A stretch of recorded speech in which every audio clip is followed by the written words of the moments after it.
gbàdúrà. Ọlọ́run agbára, Ọlọ́run ògo àti yín yẹ forúkọ yín, awólẹ̀ níwájú yín, ògo ni forúkọ yín. Bàbá tó yẹ láti gbé ga láti yìn, ògo ni forúkọ yín. Àwa wá pẹ̀lú ọpẹ́ tó gbé mú wa wá sínú Reach the World Mission tí à ń fi àdúrà gba, à ń fi ọ̀rọ̀ Ọlọ́run gbàdúrà lọ́jọ́ ajé báyìí. Lórúkọ Jésù, ẹ bá wa sọ̀rọ̀ yín, ẹ ṣì wá níyè sí òdodo. Pàápàá ní àsìkò ìfihàn yìí, Olúwa ẹ ṣí òye wa, ẹ ṣí ọkàn wa, kí wà mọ́ kó lè jọba, ká lè bá yín jọba. Lórúkọ Jésù Kristi Olúwa wa, àmín. Ògo ni fún Ọlọ́run alààyè. A dúpẹ́ lọ́wọ́ Ọlọ́run tó mú wa pàdé báyìí lẹ́ẹ̀kan sí lọ́jọ́ ajé báyìí fún ìbílẹ̀ gbàdúrà. Ẹ jọ̀wọ́ ẹ jẹ́ ká lọ tààrà sínú ìwé ìfihàn orí 12, a ó ka ẹsẹ̀ 7 dé 9. Jọ̀wọ́ bí o ti ń ṣí bíbélì rẹ pẹ̀lú tayọ̀tayọ̀ àti ìgbọràn tó pé, torí bí a ti ń ka ìhín yìí, torí mo pò ń ṣí bíbélì báyìí, ohun tí a ń wò lónìí ni ogun àwọn áńgẹ́lì àti èṣù. Yẹ kákà nínú ìwé ìfihàn, mo mọ̀ pé ó ti wà níbẹ̀, Jésù yóò ràn ọ́ lọ́wọ́. Ìwé ìfihàn orí 12 ẹsẹ̀ 7 dé 9. Ogun sì ń bẹ lé ọ̀run, Míkáélì àti àwọn áńgẹ́lì rẹ̀ ń bá dragoni náà jagun. Dragoni sì jagun àti àwọn áńgẹ́lì rẹ̀, wọn kò sì lè ṣẹ́gun, bẹ́ẹ̀ ni a kò sì rí ipò wọn mọ́ lọ́run. A sì lé dragoni ńlá náà jáde, ejò láíláìnì tí a ń pè ní èṣù àti Sátánì, tí ń tan gbogbo ayé jẹ. A sì lé e jù sí ilẹ̀ ayé, a sì lé àwọn áńgẹ́lì rẹ̀ jáde pẹ̀lú rẹ̀. Hallelujah o. Nínú ayé rẹ̀, dragoni ó ti sọ ipò rẹ̀ nù lórúkọ Jésù. Lónìí làlá ń wo ogun àwọn áńgẹ́lì àti èṣù. Lọ́run nìyẹn o. Ṣùgbọ́n bí ọ̀rọ̀ Ọlọ́run ti ń wá sí ayé wa, ó ń fi ọ̀pọ̀lọpọ̀ hàn wá nínú ìwé ìfihàn tó rí. Ó lè má jẹ́ torí òní nìkan tàbí tàná, ó lè jẹ́ tọ̀la. Bí ọ̀rọ̀ ìfihàn ṣe rí nìyẹn. Bó ti ń ṣẹlẹ̀ nínú ìdílé ló ṣẹlẹ̀ lórí orílẹ̀-èdè. Bẹ́ẹ̀ ni ìpele lé ìpele, torí ohun tí a máa wò lónìí yóò kọ́ wa lẹ́kọ̀ọ́ síwájú ohun tí a ń pè ní ìwé ìfihàn. Mo gbàgbọ́ pé Ọlọ́run ọ̀gá ògo tí fi ọ̀rọ̀ rẹ̀ yé ni, tí ọ̀rọ̀ rẹ̀ kì í jẹ́ òwe, ṣùgbọ́n tí ìjìnlẹ̀ tí a pamọ́ nípa ìjọba ọ̀run fi ń yé ènìyàn yóò fi yé wa lórúkọ Jésù Kristi.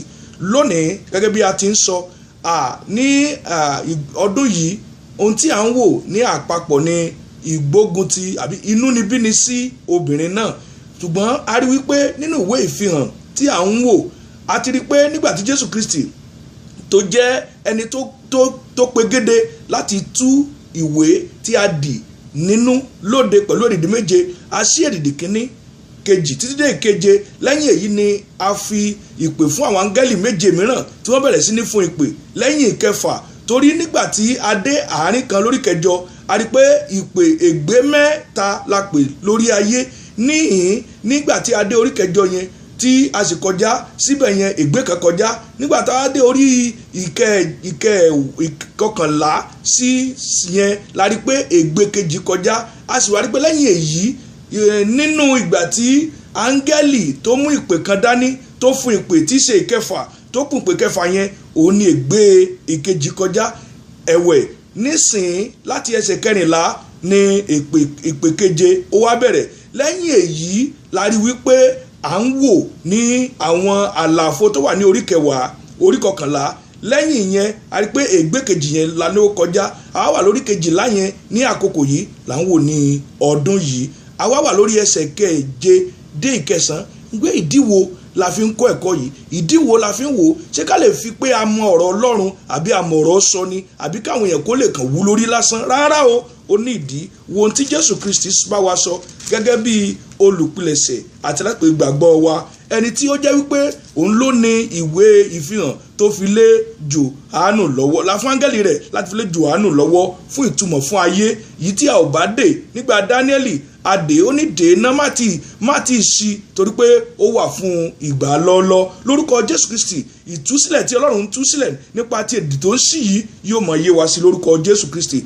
fi yèdénú bá wa ká lọ nínú ìwé ìfihàn ìṣípayá ti Jésù Kristi tí avangeli fún Jòhánù láòrí ẹ wo Jòhánù ìfihàn kínní orí 3 olùbùkún fún ní ẹni tí ń kà máa kà á, ẹni tí ń gbọ́ máa gbọ́ ọ̀rọ̀ ìsọtẹ́lẹ̀ yìí tí ó sì ń pa nǹkan wọn nì tí a kọ sínú rẹ̀ mọ́ nítorí ìgbákùsí ìdẹ̀dẹ̀. Ìpamọ́ ṣe pàtàkì o, kì í ṣe pé ká máa gbọ́ ká máa kà á. Olùbùkún ni ẹni tí ń gbọ́ tí sì ń pa á mọ́ ni o. Pa ọ̀rọ̀ yìí mọ́, ka ọ̀rọ̀ yìí, jẹ́ kó yí ọ, fiyèsí kò sì jẹ́ nínú àwọn tí yóò bá Kristi jọba lórúkọ Jésù. Nígbà tí Kristi yóò dé pẹ̀lú ìpè funfun, a ò ní pàdánù lórúkọ Jésù Kristi. Gẹ́gẹ́ bí a ti sọ, à ń wò nínú ìwé ìfihàn lónìí orí 12 ẹsẹ̀ 7 títí dé 9. Kí ni ìtumọ̀ Máíkẹ́lì yẹn? Máíkẹ́lì túmọ̀ sí pé ta ló dàbí Ọlọ́run. Dragoni ni ọmọ aládé ayé tó àásìwò díẹ̀ nípa rẹ̀. Ọmọládé ayé, balógun ayé yìí, òun ni olùpàrọ̀ ayé àti àtànijẹ lórúkọ Jésù. Nínú àwọn Sátánì ó tàn jẹ sí ọ̀run àpáàdì nípa ìgbésí ayé wọn, èrò wọn, àìní ìgbàgbọ́ tàbí wọ́n ní ìgbàgbọ́ kò sí iṣẹ́ tó wà nínú oore ọ̀fẹ́ Kristi. Òní jẹ́ kan nínú wa, a ó bá Kristi pàdé. Jẹ́ ká lọ sínú kókó mẹ́ta tá a wò ká tó lọ gbàdúrà lórúkọ Jésù. Ẹ̀mí Ọlọ́run tó ń fi yé ni yóò fi yé wa. Olùtùnú ni ẹ̀mí ẹ̀ yóò fi yé wa lórúkọ Jésù. Àkọ́kọ́, Míkáélì àti àwọn áńgẹ́lì rẹ̀ lòdì sí dragoni náà. Ẹ̀kejì, ìpalẹ́numọ́ ìṣeféfé èṣù àti òfìfọ. Ẹ̀kẹta ẹ̀wẹ̀, alẹ́ dragoni olùṣelòdì àti abanijẹ́ jáde. Ká bẹ̀rẹ̀ ní kókó àkọ́kọ́ gẹ́gẹ́ bí o ti sọ rẹ̀ sí ìwé ìfihàn orí 12 ẹsẹ̀ 7. Kí ni kókó wa o? Míkáélì àti àwọn áńgẹ́lì rẹ̀ lòdì sí dragoni náà. Jẹ́ ká ka orí 12 ẹsẹ̀ 7 yẹn. Ogun sì ń bẹ lí ọ̀run, ogun wà káàkiri, ṣùgbọ́n ìṣẹ́gun wà nínú Jésù Kristi. Míkáélì àti àwọn áńgẹ́lì rẹ̀ ń bá dragoni náà jago. Dragoni sì jagun àti àwọn áńgẹ́lì rẹ̀. Lórúkọ Jésù, gbogbo ogun tó lè fa ènìyàn, torí gbogbo ogun tó ń jà ní pé ibi tí mo wá kẹ́lì lọ́bẹ̀, òpàrọ̀ tí mo ń ṣe ẹ máa pa, ìgbé ayé tí mo ń gbé ẹ máa gbé, òbàyẹ́jẹ́ tí mo jẹ́ ọjọ́ òbàyẹ́jẹ́. Ṣùgbọ́n lórúkọ Jésù, nínú àwọn tí ó yege a ó jẹ́ ọ̀kan. Ẹ jọ̀wọ́, Míkáélì kò ṣe máa ṣíṣú ìrànlọ́wọ́ báyìí, ó ti ń ṣe tipẹ́. Lọ wò ó nínú ìwé Dáníẹ́lì yẹn, síbélì rẹ pẹ̀lú mi sínú ìwé Dáníẹ́lì orí 10, a ó ka ẹsẹ̀ 13 náà ká fi wo ohun tí Ọlọ́run yóò fi ẹ̀kọ́ kọ́ wa. Ṣé o ti débẹ̀? Ṣùgbọ́n balógun ìjọba Páṣíà ní dèmí lí ọ̀nà lí ọjọ́ 21. Ṣùgbọ́n wò ó, Míkáélì, hallelujah, ó tún dé pẹ̀lú iṣẹ́ rẹ̀. Ta ló dàbí Ọlọ́run?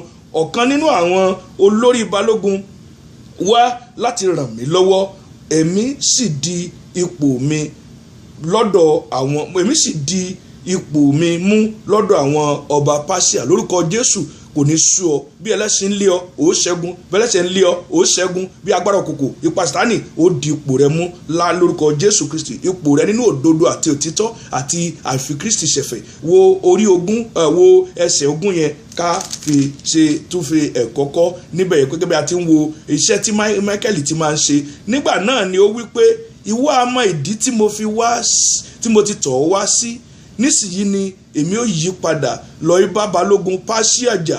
Nígbà tí èmi bá sì jáde lọ, kíyèsí balógun Énélì yóò wá. Wọn ò tán síbẹ̀ o. Ohun tí mo fẹ́ ká kíyèsí ni pé bí àwọn ìránṣẹ́ Ọlọ́run, àwọn áńgẹ́lì Ọlọ́run, bí wọ́n ti ń jà tí wọ́n ràn wá lọ́wọ́, pàápàá jùlọ tí ẹ̀mí pápá ràn wá lọ́wọ́. Jẹ́ kí n sọ fún ọ, balógun tí í ṣe balógun ayé, tí í ṣe ọmọ aládé ayé yìí kò ṣeé fi agbára fún àwọn ọmọ aládé Páṣíà. Bẹ́ẹ̀ ni kò ṣeé fi fún àwọn Hélènì lẹ́yìn Hélènì mọ́ gbàgbé ti Róòmù. Bẹ́ẹ̀ ni àgbáyé nìsín, ìwọ náà wo ìránṣẹ́ wo olórí wa tí ń káàkiri tí ń ṣe gbogbo ẹ̀, agbára kan náà ni ó wà nídìí ẹ̀. Ìtànjẹ wà nínú Sátánì. Mo rò pé ó ti dára. Ẹ̀yin tí à ń gbógun ti bí à ń gbógun ti tọ̀hún, ẹlẹ́sìn mẹ̀sìn, ẹ̀sìn lẹ̀sìn ń jẹ́. Ẹ̀sìn náà kò yàtọ̀, ẹ̀sìn lásán tí ò sí Kristi nínú ẹ̀, tí a kàn ń sọ pẹ̀lẹ́nu. Ó kàn jẹ́ ìwàsí rere nípa ti ẹran ara, kì í ṣe tó lè já wa gbà nínú ogun o. Kristi nìkan ló lè mú wa ṣẹ́gun. Ó wí pé ó ní máa gbọ́ o nígbà yẹn ó ní pé balógun eléyìí yóò wá.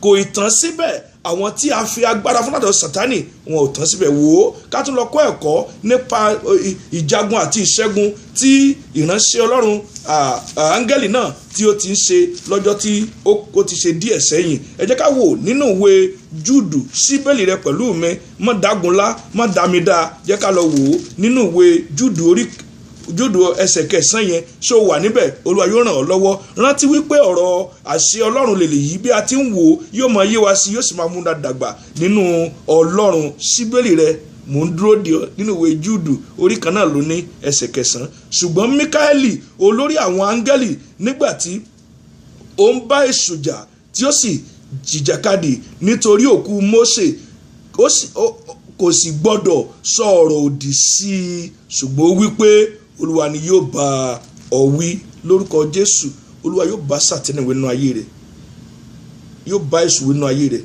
yóò bá ìjò lára nínú gbogbo àwọn ọmọ ogun, ọmọ aládé àyíká rẹ̀ tí Sátánì ti fi ipá fún tó ń dà ọ́ láàmú. Ìṣẹ́gun dé lónìí lórúkọ Jésù. Ojú aṣẹ́gun lọ, ìṣẹ́gun ní tirẹ̀. Jẹ́ ká tẹ̀síwájú nínú kókó kejì láì fi àkókò ṣe òfò. Gbogbo tí mò ń sọ ní kéékèèké tí ò yí ọ pè mí, a ó ṣe àlàyé jù bẹ́ẹ̀ lọ. Ọ̀rọ̀ Ọlọ́run túmọ̀ ara rẹ̀ kò le tó bẹ́ẹ̀ yẹn. Ẹ̀mí Ọlọ́run yóò sì fi yí ọ. Pàápàá jùlọ tí o bá pè wá bí ó ti kan ìwọ àti ìdílé rẹ, àlàyé yóò jáde sí ọ. Jésù yóò ràn wá lọ́wọ́. Àpapọ̀ ni yìí tí à ń túmọ̀ yìí nípa ìwọ̀n ìgbà ìṣẹ́jú tí aráyè láti sọ. Wo kókó kejì ni pé ìpalẹ́numọ́, ìṣeféfé àti ìfẹ́wé èṣù àti òfìfo. Wo nínú ìwé Ìfihàn orí 12 ẹsẹ̀ 9 yẹn, wọn kò sì lè ṣẹ́gun, wọn ò ní ṣẹ́gun rẹ o. Bẹ́ẹ̀ ni a kò sì sí ipò wọn mọ́lẹ̀ ọ̀run. Sátánì ò nípò lọ́run, ó ń lọ ó ń bọ̀ ni, kò níbi tí ó mórí lé. Wò ó gẹ́gẹ́ bí àpẹẹrẹ, òun fúnra rẹ̀ ló jẹ́wọ́ sí Ọlọ́run nígbà tí a béèrè lọ́wọ́ rẹ̀ nínú ìwé Jóòbù orí 1 ẹsẹ̀ 6 dé 7 làókà kó lè yí pé kò sípò fún mọ́. Ta ni níbo ni ayé rẹ? Nígbà tí Sátánì ò bá nípò lọ́run, kò lè nípò nínú ayé rẹ. Gba Jésù sínú ayé rẹ kí ipò Sátánì kó dòfo nínú ayé rẹ. Jóòbù orí 1 ẹsẹ̀ 6 dé 7. Ǹjẹ́ ó di ọjọ́ kan nígbà tí àwọn ọmọ Ọlọ́run wá pé níwájú Olúwa, Sátánì sì wá pẹ̀lú wọn. Olúwa sì bi Sátánì wípé, níbo ni ìwọ ti wá? Nígbà náà ni Sátánì dá Ọlọ́run lóhùn wípé, ní lílọ síwọ́ sẹ́yìn lórí ilẹ̀ ayé àti ìrìnkèrèdò nínú rẹ̀. Wọ́n wọ ọ̀tá ènìyàn wo ó ń káàkiri. Bẹ́ẹ̀ni wá wípé ọ̀tá wa bí kìnìún ó ń bú ramúramù, owó ẹni tí yóò pàjẹ́, ó ń káàkiri.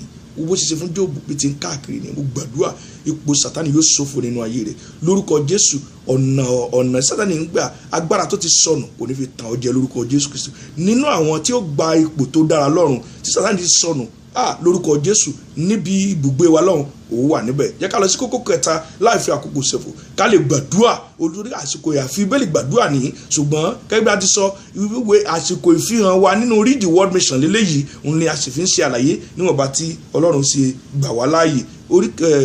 Kókó kẹta ni alẹ́ dragoni, olùṣelòdì àti abanijẹ́ jáde lórúkọ Jésù nínú ayé rẹ. Àyà yóò pa àlejò Sátánì, yóò sì fi bẹ̀rù ìbòjò jáde nínú kọ́lọ́fín ayé rẹ lórúkọ Jésù, ìdílé rẹ àti orílẹ̀-èdè rẹ lórúkọ Jésù. Àwọn tí ń pani, àwọn tí ń fi ní fún pípa, àwọn tí ń gbógun ti wá lórúkọ Jésù. Mo gbàdúrà iná Ọlọ́run, ọ̀rọ̀ Ọlọ́run, agbára Ọlọ́run. Ọ̀rọ̀ mi kì í ṣe iná, kì í á ṣe olùlù tí fún àpáta wẹ́wẹ́. Sátánì jáde lórúkọ Jésù Kristi, lórúkọ Jésù Kristi. Jésù ló bá ọ wí. Ẹ jẹ́ ká lọ sí inú ìwé Ìfihàn yẹn orí 12 ẹsẹ̀ 9. A sì lé dragoni ńlá náà jáde, hallelujah. Ejò láíláí ni àwọn orúkọ rẹ̀ nìyẹn, àti à ń pè ní Èṣù àti Sátánì tí ń tan gbogbo aráyé jẹ. A sì lé e jù sí ilẹ̀ ayé, a sì lé àwọn áńgẹ́lì rẹ̀ jáde pẹ̀lú rẹ̀. Ó ń káàkiri ni, òun ẹni tí yóò pàjẹ́ kò ní pa ọ́ jẹ lórúkọ Jésù. Orí ayé ló wà tí ń tan ènìyàn jẹ, ó ń tan gbogbo ayé jẹ. Òní yóò tan àwọn ènìyàn pé kò sí ẹ̀ṣẹ̀ tó ń dá kó dúró nínú ẹ̀. Òní yóò fi ẹ̀ṣẹ̀ fún ọ, òní yóò fi ìrora fún ọ, òní yóò fi okun fẹ́ fún ọ lówó tí ó jẹ́ kó máa ṣe tí ó dá lórúkọ Jésù. àyípadà yóò bá wa lórúkọ Jésù. Ó já ẹ ká lọ wo tí Jésù Kristi wá sọ nípa àárín yẹn níwọ̀nba ṣókí kí òye kó lè yé wa sí orí 12 Jòhánù orí 12 ká tó gbàdúrà ẹsẹ̀ 23 dé 24 síbẹ̀lì rẹ pẹ̀lú mi sí ibi tí a wí yẹn. Jòhánù orí 12 ẹsẹ̀ 21 dé 24. Nísinsìnyí ni ìdájọ́ ayé yìí bí a ti ń dájọ́ ayé là ń dájọ́ Sátánì nínú ayé. Ìdájọ́ ni wo gbogbo tó ń ṣẹlẹ̀ ìdájọ́ sí ayé nìyẹn àwòrán yìí. Nísinsìnyí ni a ó lé aládé ayé yìí jáde. A fẹ́ lé alẹ́ jáde yóò sì mọ káàkiri láti wẹ́ni òpàjẹ́ wípé àti èmi Olúwa ló sọ̀rọ̀ yẹn bí a bá gbé mi sókè kúrò lé ayé èmi yóò gba gbogbo ènìyàn sọ́dọ̀ ara mi. Ǹjẹ́ o fẹ́ tọ̀ Jésù wá lónìí ká lè gbà ọ́ sí Jésù kó lè bọ́ lọ́wọ́ Sátánì? Gbàdúrà kó Olúwa gbà mí, Jésù gbà mí, mi ò lè bọ́ lọ́rọ̀ Sátánì lọ́rùn àpáàdì, mo fẹ́ dọ̀run. Jẹ́wọ́ ẹ̀ṣẹ̀ rẹ yóò gbà ọ́. Jẹ́ ká gbàdúrà ní orúkọ